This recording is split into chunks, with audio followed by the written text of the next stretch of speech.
प्रधानमंत्री मोदी ने कहा, देश का सेमीकंडक्टर इकोसिस्टम ग्लोबल चैलेंजेस का सॉल्यूशन देगा। प्रधानमंत्री मोदी ने बुधवार को उत्तर प्रदेश के ग्रेटर नोएडा स्थित इंडिया एक्सपो मार्ट में सेमीकॉन इंडिया 2024 का शुभारंभ किया। इस अवसर पर प्रधानमंत्री ने कहा कि हम सेमीकंडक्टर से जुड़े इंफ्रास्ट्रक्चर पर बहुत फोकस कर रहे हैं। भारत के लिए चिप का मतलब सिर्फ टेक्नोलॉजी भर नहीं है, हमारे लिए यह करोड़ एक्सपीरियंस को पूरा करने का माध्यम है। भारत का फोकस अपने स्टूडेंट और प्रोफेशनल को सेमीकंडक्टर इंडस्ट्री रेड बनाने पर है। प्रधानमंत्री मोदी ने कहा कि भारत की नीतियों के कारण ही बहुत कम समय में 1.5 ट्रिलियन रुपए से ज़्यादा एक इन्वेस्टमेंट इस क्षेत्र में भारत में हो चुका है। भारत इस क्षेत्र में 360 डिग्री अप्रोच के साथ काम कर रहा है। हमारी सरकार भारत में पूरे सेमीकंडक्टर सप्लाई चेन इकोसिस्टम को आगे बढ़ा रही है। प्रधानमंत्री ने इस साल स्वतंत्रता दिवस पर लाल किला की प्राचीर से किए अपने संबोधन को उद्धृत करते हुए कहा कि हमारा सपना है कि दुनिया की हर डिवाइस में इंडिया मेड चिप हो। राहुल गांधी के बयान पर बोले अमित शाह, कहा जब तक भाजपा है देश की एकता के साथ कोई खिलवाड़ नहीं कर सकता। कांग्रेस के नेता राहुल गांधी की ओर से अमेरिका में दिए जा रहे बयानों पर भाजपा लगातार हमलावर है।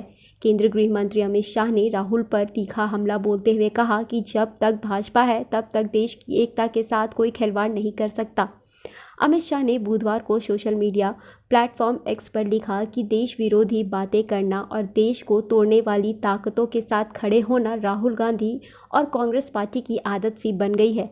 चाहे जम्मू कश्मीर में JKNC के देश विरोधी और आरक्षण विरोधी एजेंडे का समर्थन करना हो या फिर विदेशी मंचों पर भारत विरोधी बातें करनी हो, राहुल गांधी ने देश की सुरक्षा और भावना को हमेशा आहत किया है।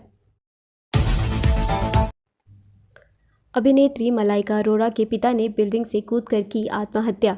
बॉलीवुड एक्ट्रेस मलाइका अरोड़ा के पिता ने एक बिल्डिंग से कूदकर आत्महत्या कर ली। सूचना पर पुलिस मौके पर पहुंच गई है। उनके आत्महत्या करने के कारण का अभी खुलासा नहीं हुआ है।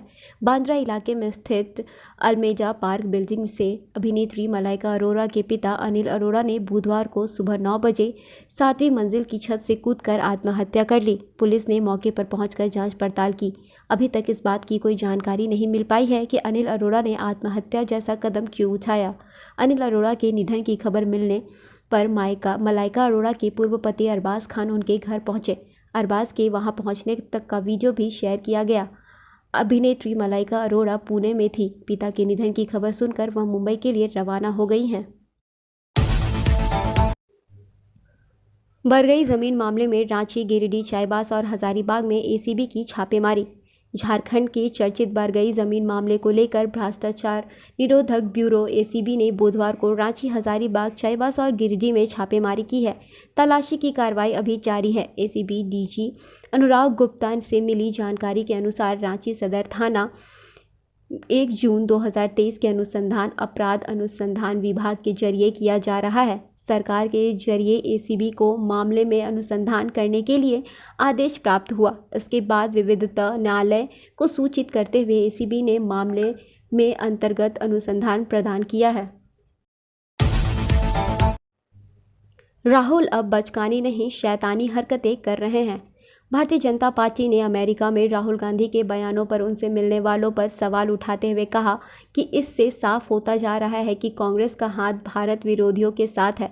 भाजपा एक राष्ट्रीय प्रवक्ता एवं सांसद सुधांशु त्रिवेदी ने बुधवार को यहां पार्टी मुख्यालय में आयोजित पत्रकार वार्ता को संबोधित करते हुए कहा कि अमेरिका प्रवास के दौरान कल राहुल गांधी भारत विरोधी अमेरिकी सांसद एलान उमर से मिले। एलान उमर हमेशा से पाकिस्तान समर्थक और भारत विरोध के लिए जाने जाते हैं। राहुल बतौर सांसद और अब नेता प्रतिपक्ष कभी भारत समर्थक अमेरिकी सांसद गिलमैन एक्रमैन से नहीं मिले, अब तुलसी गबार्ड से भी नहीं मिलेंगे। लेकिन भारत विरोधी पत्रकार मुशफिकुल फजर के साथ वे फोटो खिंचवाकर इतराते हैं। भारत विरोधी गुरुत्तपंतत्व पन्नू ने भी राहुल गांधी की तारीफ की है। साफ है कि राहुल गांधी भारत विरोधियों में अधिक लोकप्रिय हैं। राहुल गांधी भारत के पहले ऐसे प्रतिपक्ष के नेता हैं जो विदेश में जाकर भारत की कमियों और यहाँ स्वतंत्रता न होने की बात करते हैं। मायावती ने कहा, आरक्षण पर राहुल गांधी का सफाई देना गुमराह करने वाला बयान। बहुजन समाज पार्टी की राष्ट्रीय अध्यक्ष मायावती ने आरक्षण को लेकर एक बार फिर कांग्रेस नेता राहुल गांधी पर हमला बोला है।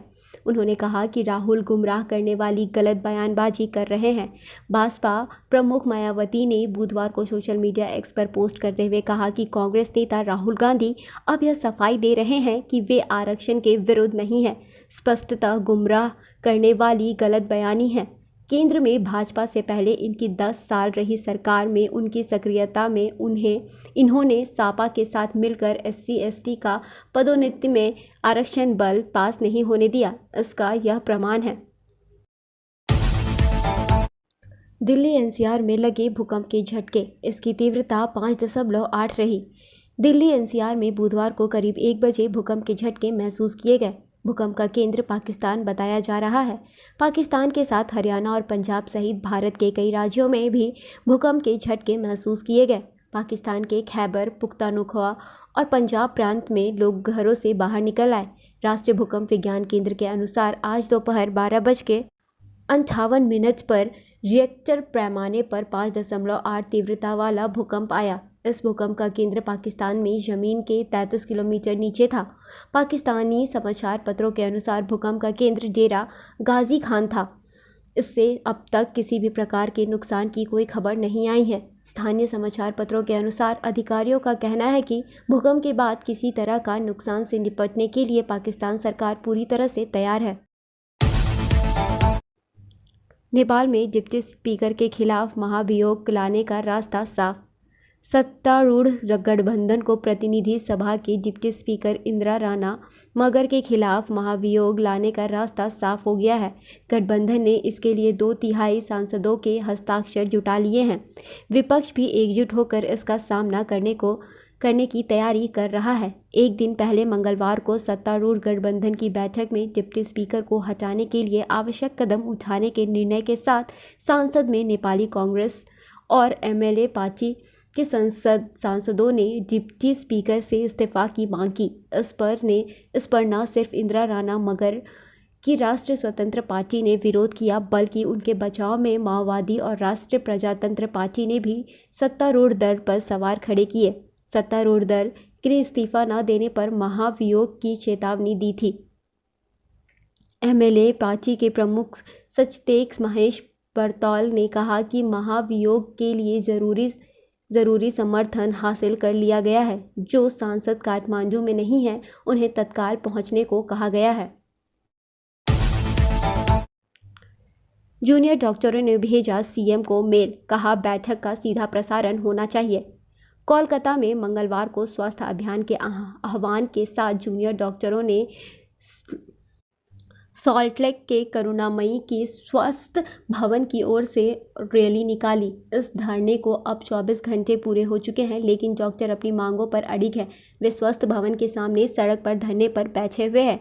इस बीच आंदोलनरत जूनियर डॉक्टरों ने बताया है कि उन्होंने मुख्यमंत्री ममता बनर्जी को बैठक के लिए मेल भेजा है, जिसमें यह भी मांग है कि बैठक में जो कुछ भी बात होगी उसका सीधा प्रसारण करना होगा।